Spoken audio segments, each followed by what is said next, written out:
नमस्कार मेरे प्यारे दोस्तों, जय हिंद, जय भारत, वंदे मातरम। कैसे हो आप सब?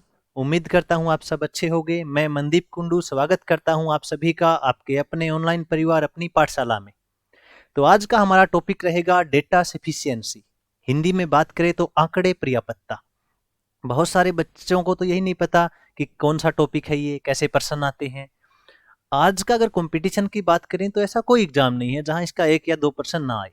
अभी कांस्टेबल का एग्जाम होने वाला है, उसमें भी आपको 1 प्रश्न देखने को मिलेगा। कोई भी एग्जाम हो आपका, मैं आपका हर लेवल इस वीडियो में कवर करवा दूंगा। तो आप लोग धैर्य से वीडियो शुरू से आखिरी तक देखना। अगर आप वीडियो को अच्छे से देखते हो तो मैं दावा करता हूं आपके एग्जाम में अगर इस टॉपिक से प्रश्न आता है तो आपका बोनस पॉइंट होगा, बोनस नंबर होगा, वो आपका गलत नहीं होगा। तो चलिए बिना टाइम खराब किए हम अपनी क्लास स्टार्ट करते हैं। आप सभी से गुजारिश है, आप वीडियो को ज़्यादा से ज़्यादा शेयर करो ताकि मेरा भी मनोबल बढ़े और मैं आपके लिए अच्छा अच्छा कंटेंट लेके आऊँ। चलिए आज का हमारा पहले प्रश्न से हम शुरू करते हैं। ये रहा आज का पहला प्रश्न आपकी स्क्रीन पे। पहले मैं आपको एक बार समझा दूं इसके प्रश्न कैसे आते हैं डेटा सफिशिएंसी के, आंकड़े पर्याप्तता के। देखिए, जैसे आपसे कोई एक प्रश्न पूछ लेगा, मैं एक क्वेश्चन सी मान लेता हूं, आपको एकदम देसी भाषा में समझा दूं। कोई आपसे एक प्रश्न पूछेगा, कोई भी प्रश्न पूछ सकता है। मान लेते हैं इसने यही पूछ लिया कि अकबर के पिता का क्या नाम था। मुगलों से उठा लेते हैं एक प्रश्न, अकबर के पिता का क्या नाम था, और नीचे आपको डेटा देगा, दो आपको डेटा देगा, नंबर 1 नंबर 2। एक में कुछ भी बता दे, ये बता दे कि हुमायूं जो है बाबर का पुत्र था जो बाबर के बाद गद्दी पर बैठा। दूसरा दे दे कि भाई हुमायूं का बेटा, या बोल दे बाबर के पोते का नाम अकबर था। तो आपको ये ध्यान रखना है कि जो पहला डेटा दे रखा है, क्या इस डेटा से हमें इस प्रश्न का उत्तर मिल रहा है क्या, कि अकबर के पिता का क्या नाम था। आपको ये ध्यान रखना है, हमें इसका जवाब नहीं देना है प्रश्न का, हमें सिर्फ इतना बताना है कि इस प्रश्न का जवाब पहले डेटा से मिल सकता है या दूसरे डेटा से मिल सकता है, या पहले से नहीं मिल सकता दूसरे से मिल सकता है, या दूसरे से ना मिलके पहले से मिल सकता है, दोनों से मिल सकता है या दोनों से नहीं मिल सकता। यही चीजें हैं। यहां कंफ्यूज कहां करेगा एग्जामिनर आपको। देखिए ध्यान दीजिए, आपको इसका जवाब किस फॉर्मेट में देना है, ऑप्शन किस फॉर्मेट में आएंगे, पहले ये सीखिए। एक आपसे प्रश्न पूछेगा, दो उसके डेटा देगा। देखो बेटा यहां ध्यान देना आप, पहला डेटा और दूसरा डेटा। अगर पहले डेटा से आपको पता लग सकता है प्रश्न का जवाब क्या है और दूसरे डेटा से पता नहीं लगे, तो आपको ऑप्शन ऐसे कहना है कि केवल एक पर्याप्त है। क्या है? केवल एक पर्याप्त है, केवल एक पर्याप्त है, ऐसे आपको जवाब देना है। अगर ऐसा हो जाए कि पहले से पता ना लग के दूसरे से पता लगे, तो आपको कहना है केवल दो पर्याप्त है, केवल दो पर्याप्त है। आगे देखिए, अगर ऐसा हो जाए कि पहले से पता ना लगे दूसरे से भी पता ना लगे, लेकिन इन दोनों को मिलाने से हमें उत्तर का पता लग जाए, दोनों को मिलाने से उत्तर का पता लग जाए, तो सर हमें लिखना है कि दोनों पर्याप्त हैं। क्या है? दोनों पर्याप्त हैं, दोनों पर्याप्त हैं। यहां आप गलती करोगे, ध्यान दो। अगर पहले डेटा से पता लग सकता है उत्तर का और अकेले दूसरे से भी पता लग सकता है, तो आपको नहीं लिखना कि दोनों पर्याप्त है। दोनों पर्याप्त हम कब लिखेंगे? जब पहले अकेले से पता ना लगे दूसरे अकेले से पता ना लगे, लेकिन दोनों के मिलने से पता लग जाए उत्तर का, तब हम लिखेंगे दोनों पर्याप्त है। अगर अकेले पहले से भी पता लग सकता है और अकेले दूसरे से भी, तो ध्यान रखना हमें लिखना है या तो एक पर्याप्त है या दो पर्याप्त है, या तो एक पर्याप्त है या दो पर्याप्त है। यहां आपको गलती नहीं करनी बेटा। एक और पांचवा अगर देखे तो ऐसा होगा कि सर पहले से पता ना लगे, अकेले दूसरे से पता ना लगे और दोनों को मिलाने से भी पता ना लगे, तो हम लिखेंगे ना तो एक पर्याप्त है और ना ही दो पर्याप्त है। तो इस फॉर्मेट में आपको इसके उत्तर देने हैं। अच्छे से ये 5 तरह के ही ऑप्शन है, 5 तरह के ही ऑप्शन आपसे पूछे जाएंगे, कोई एक हटा के 4 डाल देगा। तो इस फॉर्मेट को आप अच्छे से स्क्रीनशॉट ले लीजिएगा ताकि आगे आपको दिक्कत ना हो। चलिए हम बढ़ते हैं हमारे प्रश्न की ओर। ये रहा आपकी स्क्रीन पर पहला प्रश्न। अब देखिए इसने क्या पूछा है। ये बेटा ऐसा टॉपिक है डाटा सफिशिएंसी जिसमें पूरी रीजनिंग का निचोड़ दे रखा है। किसी भी टॉपिक से कोई भी प्रश्न उठा के दे सकता है। आपको रीजनिंग अच्छे से आनी चाहिए तभी आप इसको हल कर पाओगे। देखिए इसने पूछा ए जो है बी से किस प्रकार संबंधित है। ये ब्लड रिलेशन से प्रश्न डाल दिया कि जो ए का बी से क्या नाता है। आपको ये नहीं बताना कि ए का बी से क्या नाता है, इसमें आपको ये बताना है कि इस प्रश्न का जवाब हमें कहां से मिल सकता है। चलो हम हल करते हैं। हल कैसे करना है, पहले हमें सिर्फ पहले डेटा पे फोकस करना है, दूसरे को एक बार भूल जाओ, सिर्फ पहले पे। देखो पहले में लिखा इसने बी सी का भाई है, ठीक है, हम यहां ड्रा कर लेते हैं। बी जो है वो किसका भाई है, सी का भाई है। बी जो है सी का भाई है, ठीक है। वह डी का भाई है, सॉरी इसने थोड़ा मैं गलती होगी पढ़ने में, फिर पढ़ते हैं। इसने कहा बी सी का पिता है।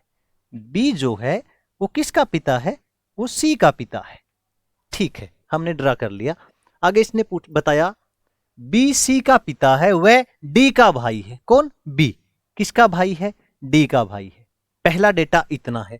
अब आप मुझे बताइए क्या इस डेटा से हमें यह पता लगा क्या कि ए का बी से क्या संबंध है। नहीं गुरुजी इसमें तो ए का जिक्र ही नहीं हुआ, तो पता कैसे लगेगा। ठीक बात है, तो हम क्या कह देंगे, हम यहां लिखेंगे भाई पहले से तो पता नहीं लगा, अब हम केवल दूसरे से चेक करेंगे।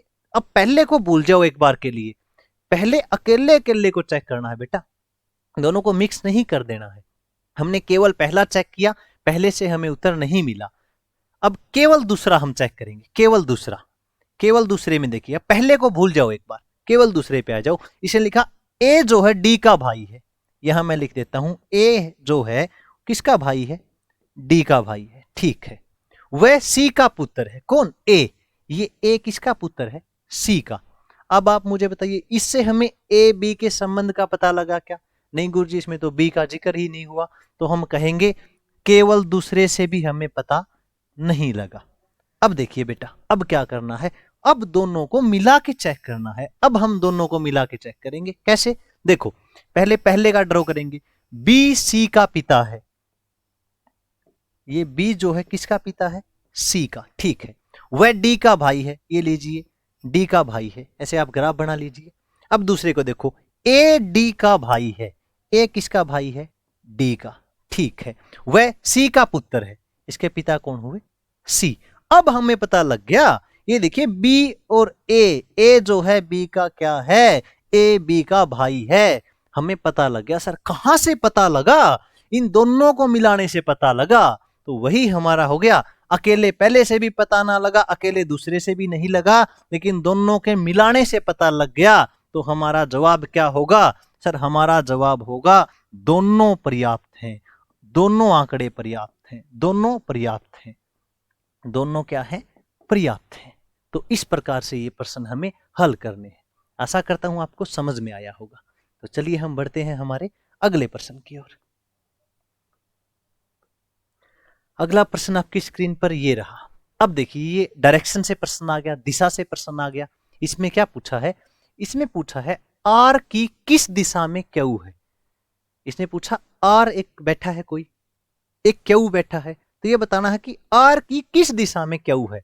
हमें उत्तर नहीं बताना, हमें तो ये पता करना है कि इस प्रश्न का जवाब इससे मिल सकता है, इससे मिल सकता है, या दोनों को मिलाने से मिल सकता है, या किसी से नहीं मिलेगा। देखते हैं, चेक करते हैं। देखो पहले केवल पहला चेक करेंगे, केवल पहला। देखो केवल पहले में क्या लिखा है, क्यू एम के ठीक पूर्व में है। ये जो क्यू है ना एम के ठीक पूर्व में है, यहां एम होगा तो एम का पूर्व इधर, तो यहां क्यू है, एम के ठीक पूर्व में क्यू है, ठीक है। क्या इस बात से हमें आर का पता लगा क्या, नहीं गुरुजी आर का तो जिक्र ही नहीं है। तो हम क्या कहेंगे कि ये लो जी, केवल पहले से तो पता नहीं लगा, अब केवल दूसरे को चेक करेंगे। अब पहले को भूल जाएंगे एक बार, केवल दूसरे पे आ जाओ।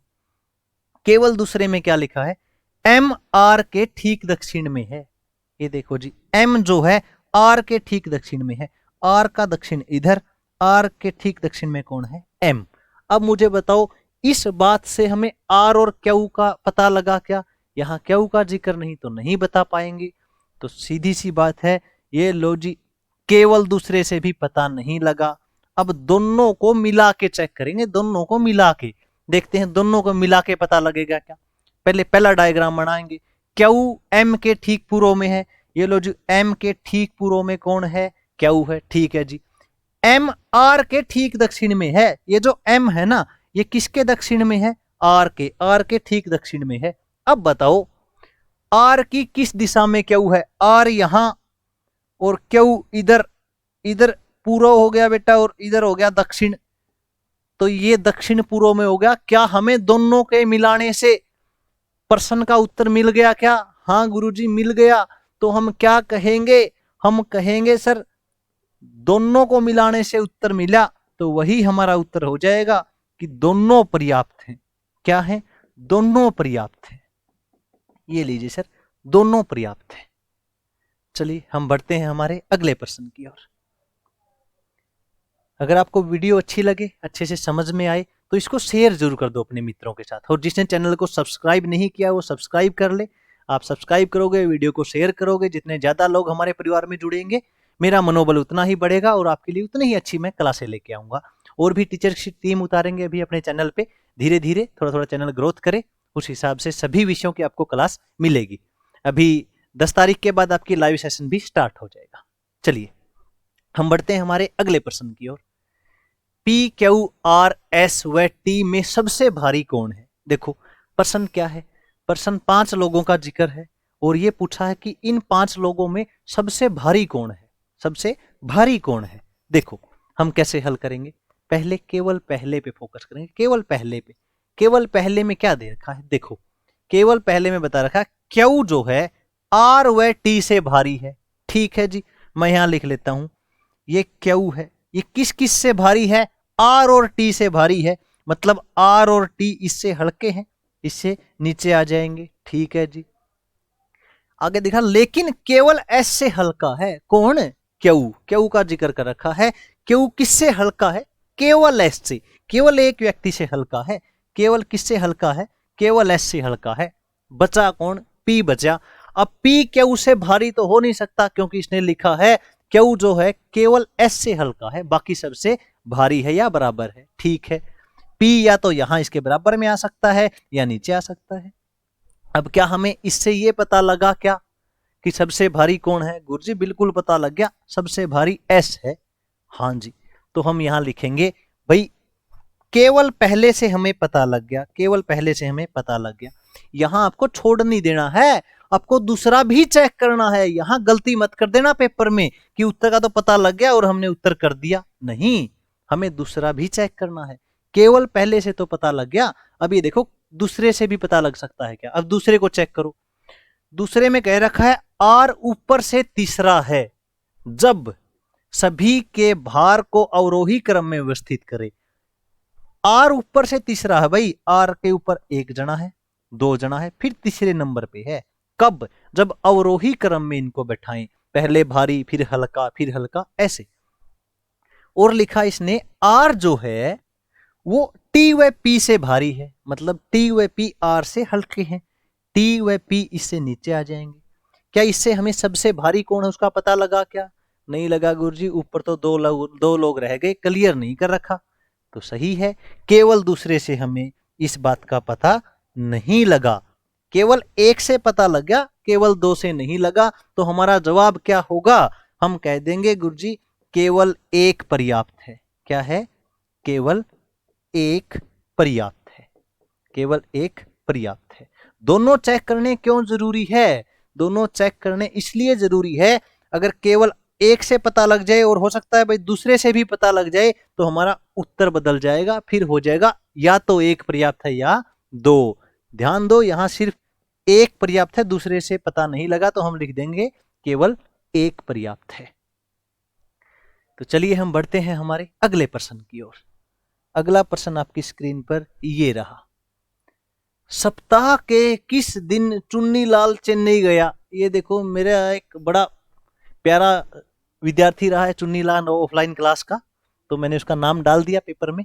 आप लोग भी जानिए चुन्नीलाल को, अभी भी शादी हुई है चुन्नीलाल की, मिलवाएंगे आपको कभी। देखो सप्ताह के किस दिन चुन्नीलाल चेन्नई गया। अब देखते हैं भाई किस दिन चुन्नीलाल चेन्नई गया। पहले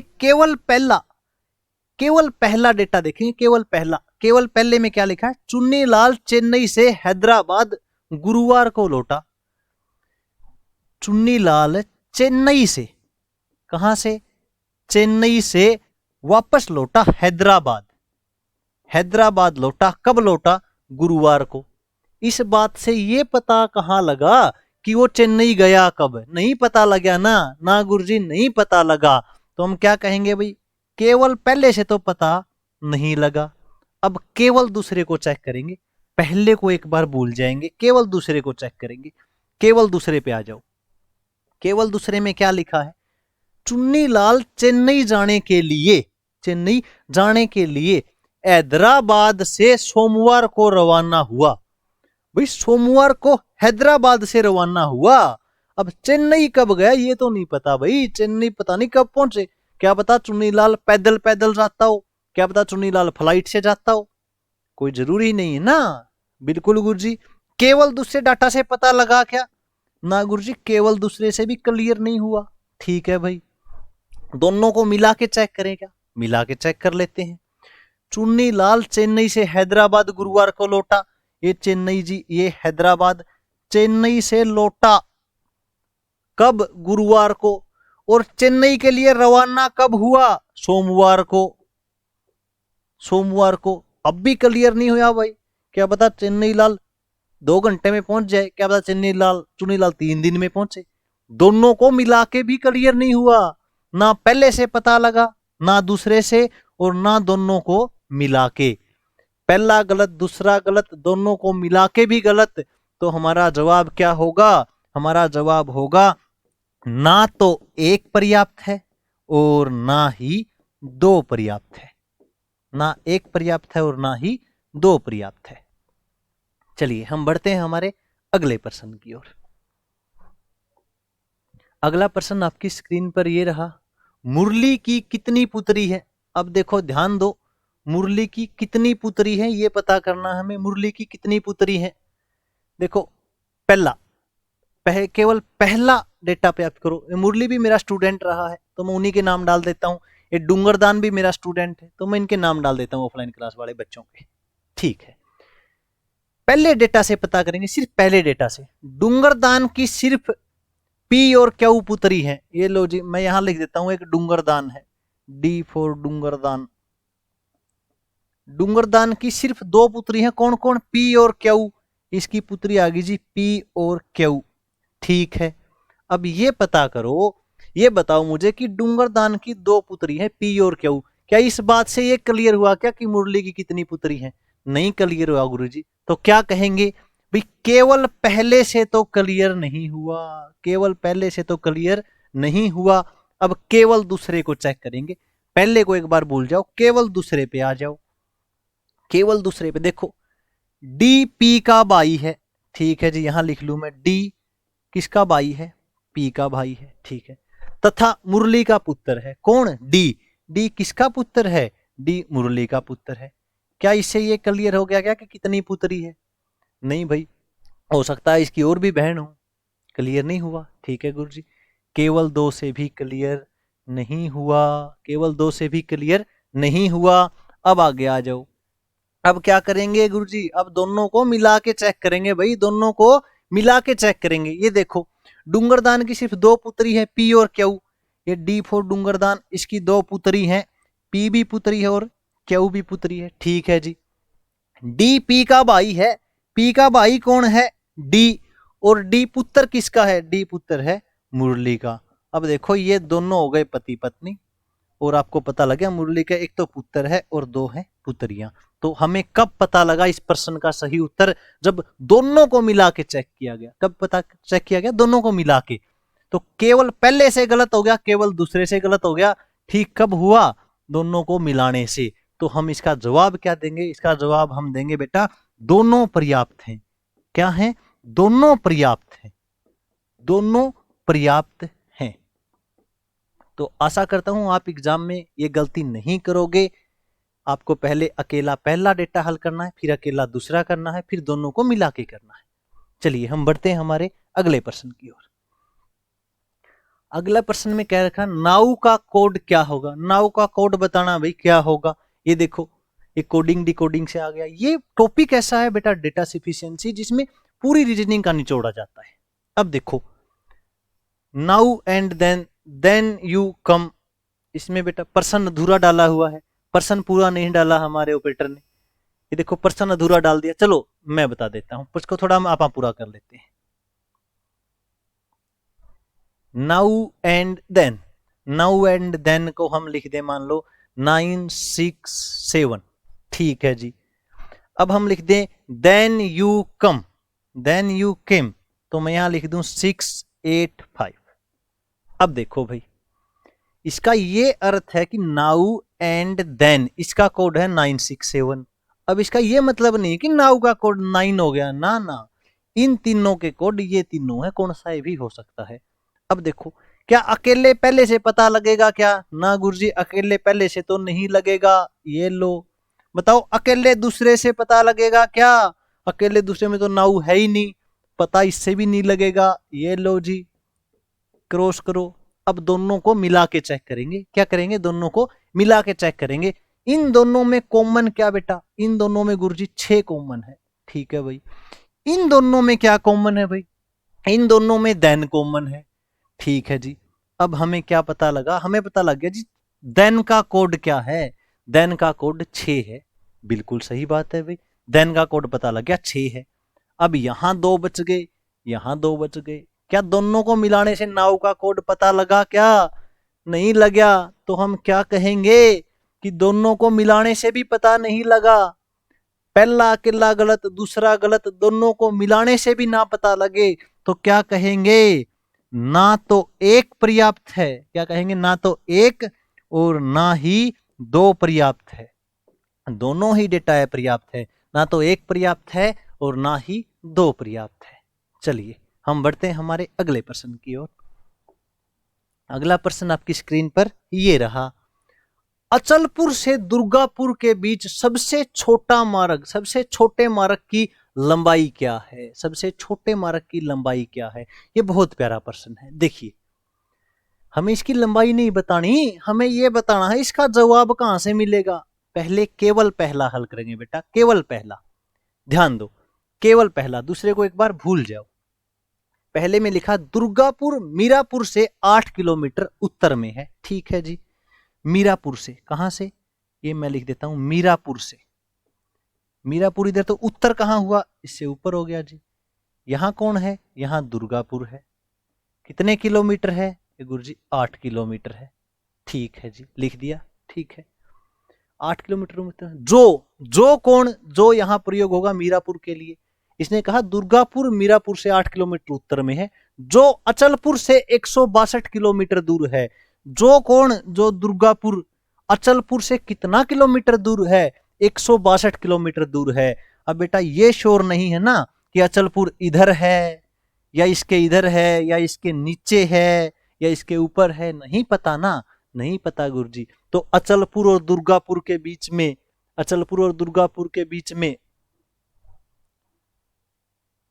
दुर्गापुर में, ठीक है, अचलपुर और दुर्गापुर के बीच में, सॉरी ये जो है मीरापुर के लिए प्रयोग हुआ है, तो ये इससे 162 किलोमीटर है। इधर है, इधर है, नीचे है, ऊपर हम नहीं बता पा रहे हैं।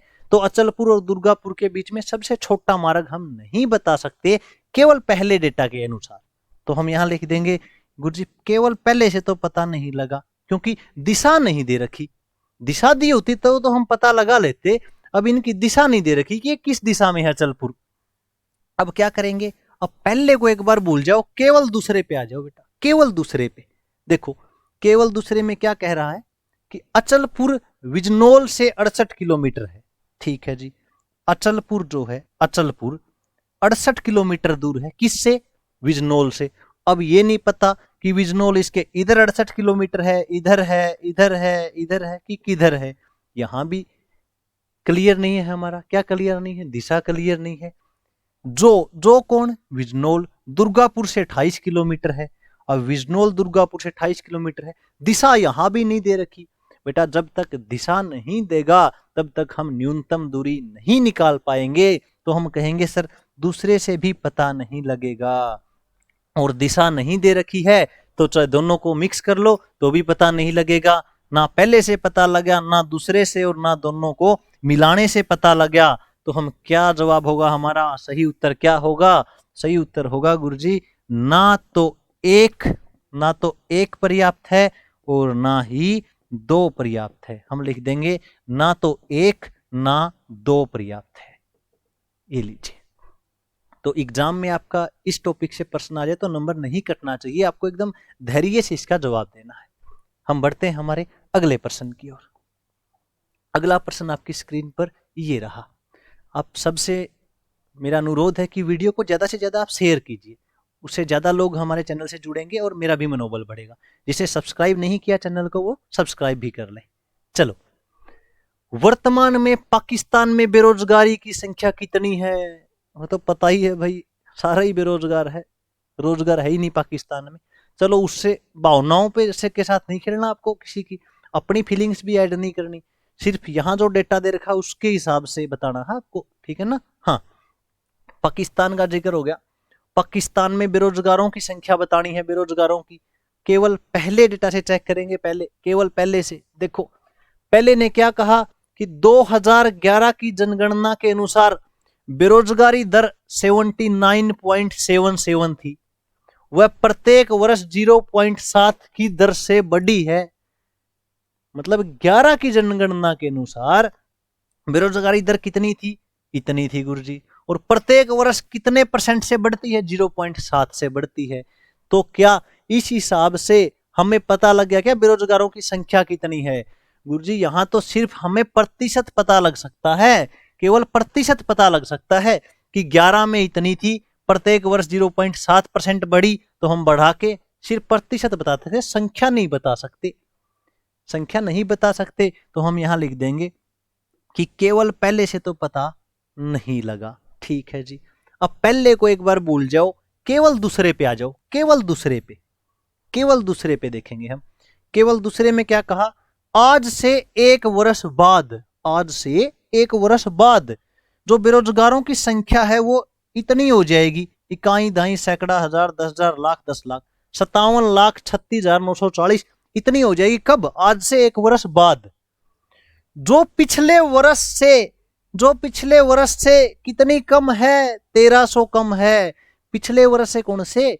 आज से जो पिछला वर्ष था उससे 1300 कम है, और अगले वर्ष कितनी हो जाएगी, इतनी हो जाएगी। हाँ गुरुजी, यहां तो पता लग जाएगा। कैसे पता लग जाएगा भाई? नहीं पता लगेगा। पिछले वर्ष से 1300 कम है, इस वर्ष कितनी है ये कैसे पता लगेगा, किससे? ये तो अगले वर्ष की दर की, एक वर्ष बाद संख्या इतनी हो जाएगी। जो पिछले वर्ष से 1300 कम है, इससे तो हमें पिछले वर्ष का पता लग गया जी। पिछले वर्ष इससे 1300 अधिक थी। वर्तमान का पूछा है। अब देखो जी, केवल 2 का भी हमें पता नहीं लगा, केवल 2 से हमें जवाब नहीं मिला इस प्रश्न का। अब क्या करेंगे? अब गुरुजी दोनों को मिला के चेक करेंगे। बिल्कुल भाई, दोनों को मिला के चेक करेंगे। पहले से हमें क्या पता लग रहा? पहले से हमें यह पता लगा कि प्रत्येक वर्ष 0.7% की दर से बढ़ रही है, और अगले वर्ष इतनी होगी, और पिछले वर्ष कितनी थी, इससे 1300 अधिक थी। ये पिछले वर्ष से 1300 कम है, तो पिछले वर्ष वाली से 1300 अधिक होगी ना? हाँ जी होगी। इसमें 1300 जोड़ेंगे तो इतनी थी। जोड़ के नहीं देखना, वैसे आप लिख लेना कि भाई पिछले वर्ष का हमें पता लग गया। और हमें एक बात और पता है, प्रत्येक वर्ष कितने परसेंट बढ़ा है, 0.7% बढ़ा है। तो ये पिछले वर्ष इतनी थी जनसंख्या, तो इस वर्ष कितनी बड़ी होगी, 0.7% बड़ी होगी। तो इससे हम संख्या निकाल सकते हैं क्या? हाँ गुरुजी, बिल्कुल निकाल सकते हैं। कैसे पता लगा? दोनों को मिलाने से पता लगा। दोनों को मिलाने से पता लगा। केवल पहले से पता ना लगे, केवल दूसरे से पता ना लगे, लेकिन दोनों को मिलाने से पता लग जाए, तो हमारा उत्तर क्या होगा? हमारा उत्तर होगा दोनों पर्याप्त हैं। क्या हैं? दोनों पर्याप्त हैं, दोनों मिलकर पर्याप्त हैं बेटा, दोनों पर्याप्त हैं। तो उत्तर हमारा होगा दोनों ही डेटा पर्याप्त हैं। चलिए हम चलते हैं हमारे अगले प्रश्न की ओर। अगला प्रश्न, ये बहुत प्यारा प्रश्न है, कई बच्चों को भाषा समझ नहीं आती। मैं हर लेवल के प्रश्न आपके लिए लेके आऊं, चाहे छोटे से छोटा एग्जाम हो चाहे बड़े से बड़ा एग्जाम हो, सारे इस वीडियो से आपके कवर हो जाए। चलिए, इसमें कहा है पीएनबी बैंक के कितने कर्मचारियों को वीआरएस मिला। वीआरएस क्या होता है भाई? ये जो रिटायरमेंट पे पैसा मिलता है, स्पेशल भत्ता मिलता है, उसको वीआरएस कहते हैं। चलिए, अब हमें बताना कितने कर्मचारियों को वीआरएस मिला। इस प्रश्न का जवाब कौन से डेटा से मिलेगा? 1 से मिलेगा या 2 से मिलेगा? केवल पहले से चेक करेंगे, केवल पहले से। केवल पहले में क्या लिखा? वर्ग एस, मान लेते वर्गों में बांट रखा है कर्मचारियों को। जो एस वर्ग के कर्मचारी हैं, वर्ग एस के 7.9% अधिकारियों को वीआरएस मिला। ठीक है जी। वह अन्य वर्गों के 1100 कर्मचारियों को वीआरएस मिला। ठीक है जी।